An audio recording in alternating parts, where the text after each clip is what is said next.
Natapos din natin mga idol, no? Itong repair itong Challenger na 2.5 plus. Lagyan natin ng flash. Ayan. 2,500 plus na nagkaroon ng shortage yung kanyang transformer. So natapos na natin. So buti na lang secondary lang po yung may short. Hindi yung primary. So kung primary, baklas talaga tayo. So yan. So okay na to. Yung isang channel na repair na rin natin. So goods na. So ready to rock and roll na naman ito mga idol.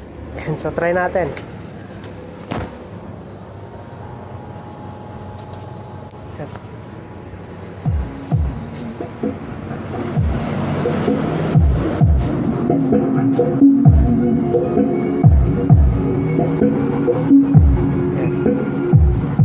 Okay, so pang-rakraka na naman to ulit mga idol.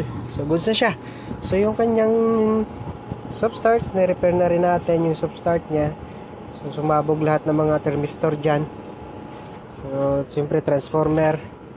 So goods na rin yung isang channel. So yung capacitor niya, okay, malamig na rin. Normal yung operation niya.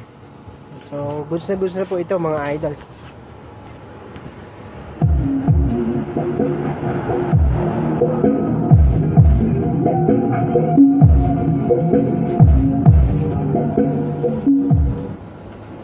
Matagal-tagal rin bago natin na-repair dahil nag-timing sa December, so marami tayong load. So ngayon lang natin natapos itong Challenger na to. Loaded tayo nung December eh.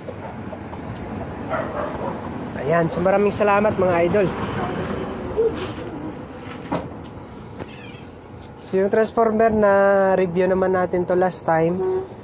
So yung secondary output nito ay nasa 120 volts. So 3 tires din po. So yung problema lang natin dito o yung concern natin ay aluminum po yung kanyang winding. So hindi po siya pure copper. Pero okay lang naman, malalaki naman yung wire gauge na ginagamit dito mga idol. Ayan, so ayan. Okay, so dito pala nasira yung kabilang MOSFET na isa. So napalitan na rin natin. So happy na si si customer.